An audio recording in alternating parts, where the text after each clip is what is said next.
High বন্ধুরা, আমি আবারও একটি ভিডিও নিয়ে চলে এসেছি। তো দেখো, এই গাছটি হলো স্বর্ণচাপার গাছ। এই গাছটিকে আজকে আমি টবে বসাবো। তো দেখো, আগের দিন যে মাটিটা বানিয়েছিলাম গোবর সার আর নিমখোল মিশিয়ে, সেটি একটি টবের মধ্যে ভরে নিয়েছি। তারপর এই গাছটি বসিয়ে দিচ্ছি।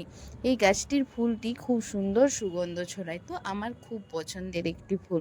তোমাদের কার কার বাড়িতে এই ফুলের গাছটি রয়েছে কমেন্টে জানিও। আর গাছটি আমি প্রথম দেখেছিলাম আমাদের কলেজে। গাছটি অনেক বড় আর প্রচুর ফুল ফুটে থাকে, তো এত সুন্দর সুগন্ধ ছড়ায়, অনেক দূর থেকেই গন্ধ পায়। তো যেদিন আমি ওই গাছটি দেখেছিলাম সেদিনই ভেবেছিলাম এই স্বর্ণচাপার গাছ তো আমাকে একটা আমার বাগানে আনতেই হবে। তো তারপর যেদিন নার্সারি গিয়েছিলাম সেদিন খোঁজ করছিলাম, পাইনি, কিন্তু পরে গিয়ে দেখি এসেছে।